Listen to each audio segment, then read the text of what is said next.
Hey folks, welcome to the Q Shed. Today we're cooking 3 racks of St. Louis style spare ribs, 3 different ways on my Cascade Smokers insulated cabinet smoker. We'll get to the prep in just a minute, but first let's take a quick look at the setup of the smoker itself. So this cooker holds about 26 pounds of Kingsford briquette charcoal in the drawer here. Right now, as you can see, I've got about 2/3 of the drawer full, and I reuse the unburnt charcoal from one cook to the next. And underneath here I've got 8 chunks of probably average of 3 by 3 or so, maybe 2 by 3, 8 chunks of pecan wood underneath the coals. So what I'm getting ready to do now is dump a small chimney of lit briquettes right here, and I will open up the ball valves on the other side that I'll show you in just a minute, and that'll be my intake. My exhaust chimney is up top here. I'll open that up all the way as well, and take about an hour typically to bring it up to temp. Going to be cooking between 250 and 275 today. So we take a quick break, grab the chimney of lit charcoal, and we'll get going. So you can see the small chimney of lit coals in there. I'm just going to close the charcoal drawer.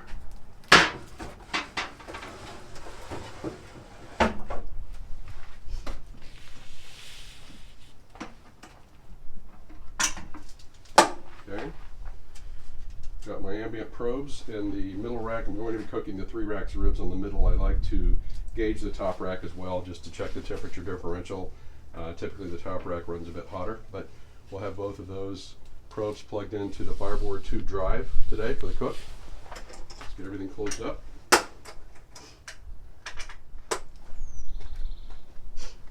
Okay, so there's no real trick to prepping ribs, especially when they're either baby backs or St. Louis cut spares, which is what I have here.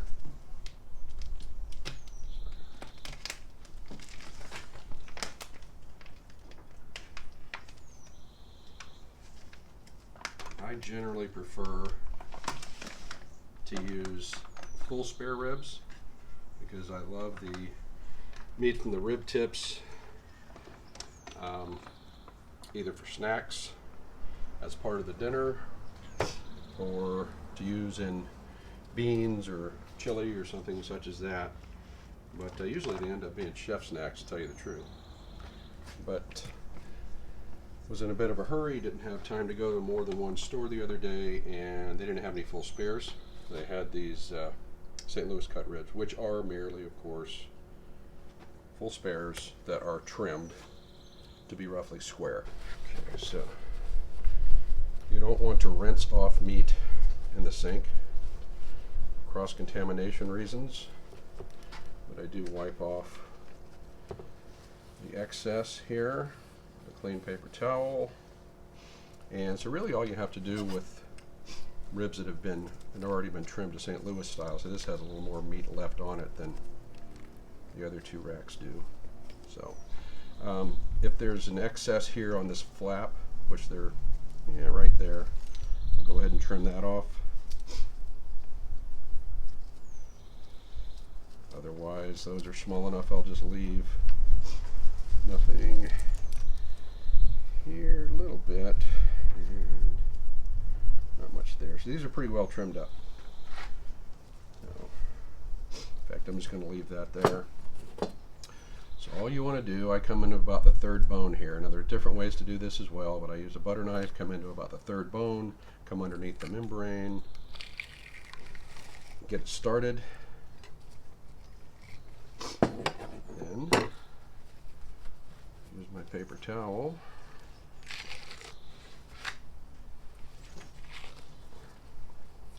It's nice when the membrane stays in one piece.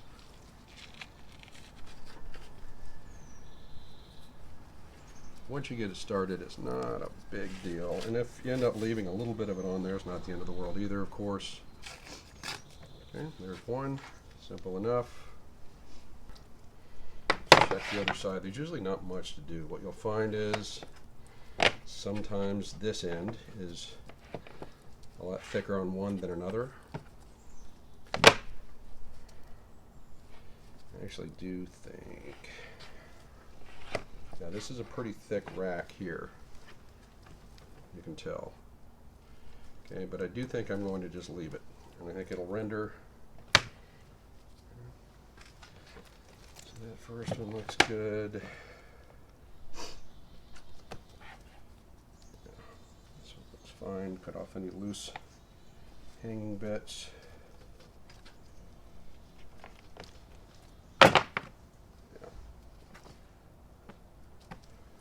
Okay with all these. They're fairly uniform.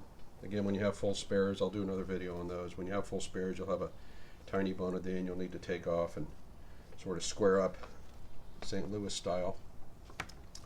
But these are good. So again, wipe down excess moisture from the packaging.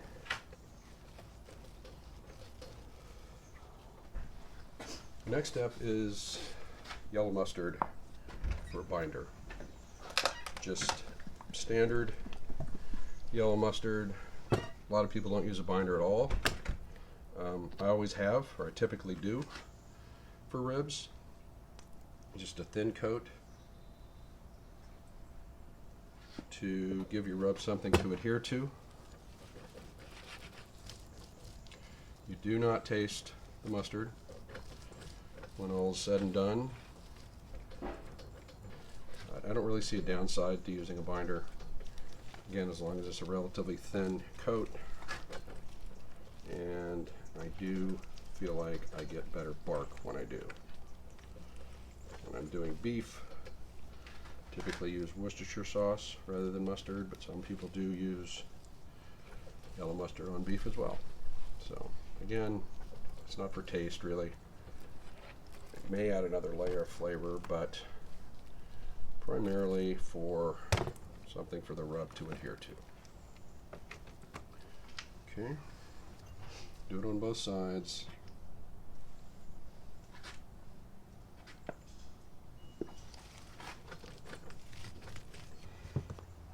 The rub I'm using today is my standard go-to. It's kosher salt, paprika, brown sugar, a little garlic, cumin, onion powder.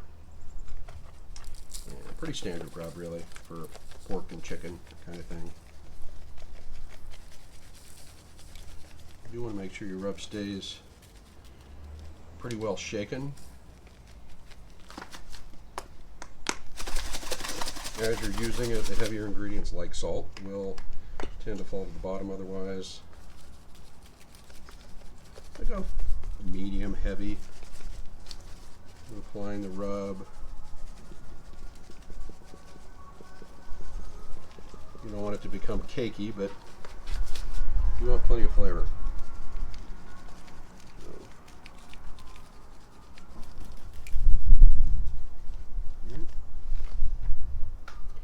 Same thing over here on the meat side. Again, really thin layer of mustard, as you can see. Good coverage. Okay, all set. I mentioned that I was going to be doing these 3 different ways today. What I mean by that, obviously I use the same rub on all 3, but I am going to take probably the smallest rack here in the middle, and it will be wrapped toward the end of the cook, probably for about the last hour or so, and then unwrapped or put back on unwrapped after that and glazed with sauce. My wife likes them that way, super tender, fall off the bone ribs, which is not the way I like to fly. I like the ribs to have a clean bite off the bone and not to fall off the bone. So, but you got to keep Mama happy. So anyway, I'll be doing that rack for her that way, and then my son Mitch and I will eat from the other 2 racks, and one of those will be glazed with a pepper jelly glaze toward the end, and the other will be left dry, which is kind of the way I tend to prefer them, is just dry rubbed and sauce on the side if at all. So anyway, we're going to let these sit here for probably about another 30 minutes while the pit comes up to temp, and it'll also allow the ribs to sweat a bit, have the salt penetrate the meat a little, and so we'll let that happen for a little bit here, and we'll be back. Okay, so we're at about 255 degrees. My target temp's around 275. It's on the way up. I'm going to go ahead and put the meat on at a little over 250. Let's open it up here and let the smoke clear. Again, we're running with pecan wood today, Weber chunks, probably again 2 by 3 inch chunks or so, buried in the charcoal. So we're going to run the middle rack, as I mentioned before.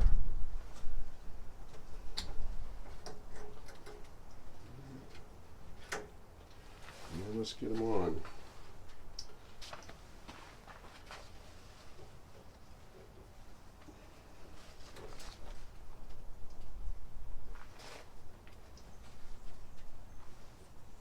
You do want to put them on there, nice and straight. They're basically going to cook the way you lay them down. They'll finish up that way for the most part.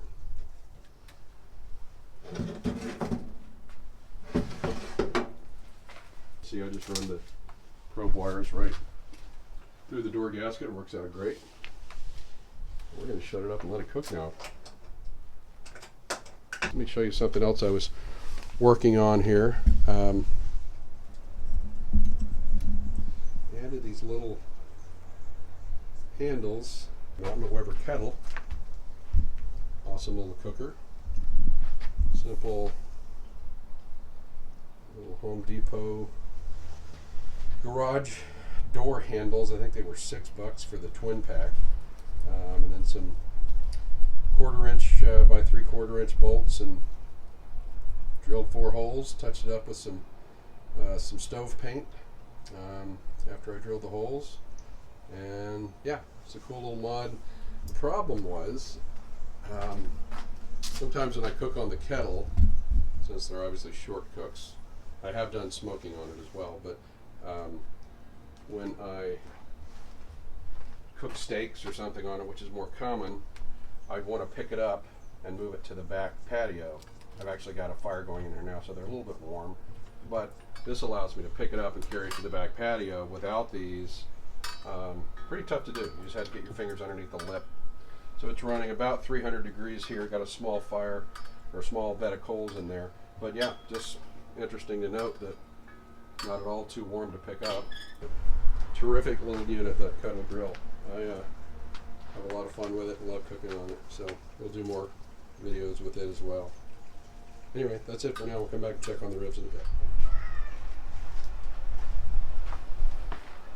Okay, these 3 racks of St. Louis spare ribs have been on for about 3 hours and 15 minutes now. Temp has crept up a bit.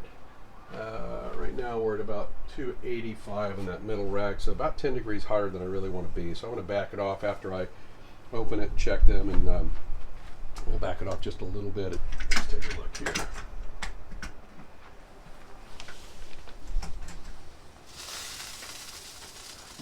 Take a look at the stars of the show, the ribs. Okay. Yeah, they're looking good. We're getting some pullback here already. I'm going to pull this small rack and wrap it in foil. The other 2 I'm going to spritz and let run for a bit longer. So I'll be right back. Okay, so as I said, I was going to do, I spritzed the other 2 racks. They're not quite ready yet, and neither is this one, even though it's quite a bit smaller. We've got some meat drawback away from the bones, probably not enough. And then the bend test, you've probably all heard of. It should break there, and they're floppy, but they're not quite ready to break. So what I'm going to do, so spritz it a little bit first with the apple cider vinegar and apple juice mixture, and then I'm just going to put some down. Put some barbecue sauce. This is sauce that I make myself. A little brown sugar. This is pretty standard wrap formula here.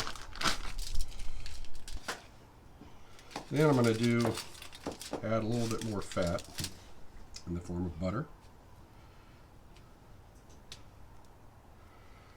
because why not? How can you go wrong?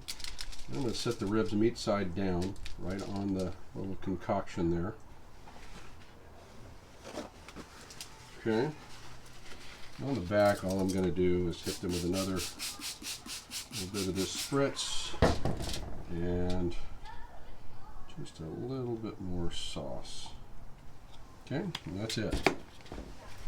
Now, when you wrap them, you do want to wrap them tightly. So I'm going to do something like this.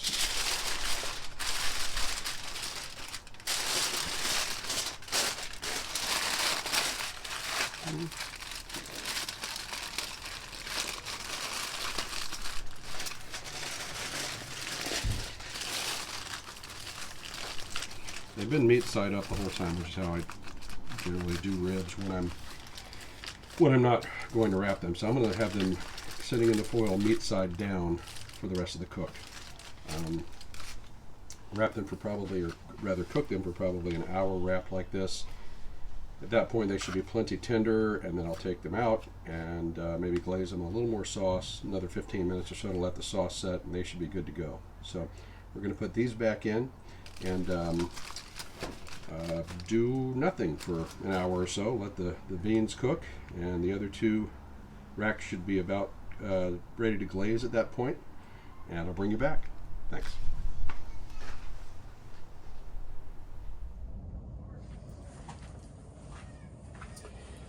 Okay, so we are at it's 6:15, about a 4-hour and 45-minute mark here total in the cook. And this is the rack that we covered, or that we wrapped in foil, obviously. Looking good. Lots of pullback here, as you can see. Lots of exposure to the bones on the back side. Right now what I'm going to do is just glaze it with a little sauce.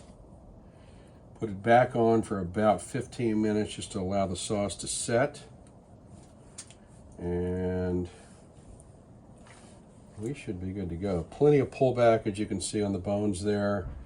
I don't need to pick it up halfway across with the tongs to tell that it's at the breaking point.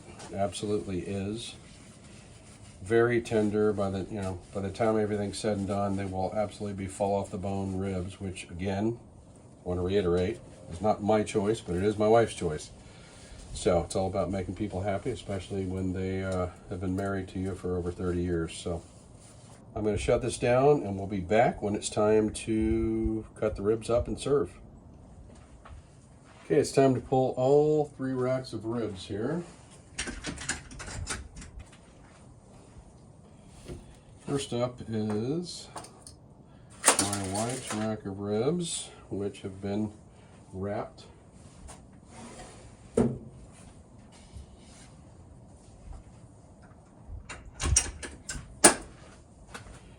As you can see, plenty of drawback. Glazed them about 15 or 20 minutes ago, put them back on for a little bit. I'm going to go ahead and slice up all 3 racks. The spare ribs especially, I find it's much easier to slice from the back side, the bone side. Bones tend to run in funny directions. So you need to be able to see what you're doing. Just try to slice here halfway in between each bone.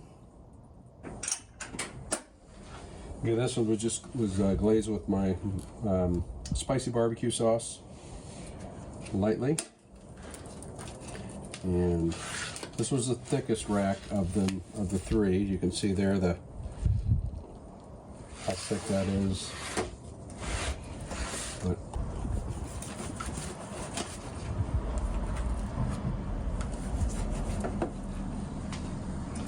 spare ribs really are, I don't know, maybe my favorite barbecue of all. They're just delicious. There's plenty of intramuscular fat in there to keep things plenty juicy, and they're forgiving. They're easy to cook. You can do all kinds of different things in terms of flavor profiles with them. Really, really enjoy spare ribs. Again, these are St. Louis cut spare ribs, which is just the way they're trimmed. As I said before, my preference is to go with full spares and trim them myself, and you can get more for your money that way. So here's the last rack. So you can see this one had the cap on it, which oftentimes I'll remove. Like there's a layer of fat you can see there, which is probably not going to be the best to eat, but just a lot of great meat on top of it there. So we go down further into the rack here and pick something out of the middle. Again, you can see there's plenty juicy, light smoke ring there on top. I'm gonna have a bite of this one and give a little taste test.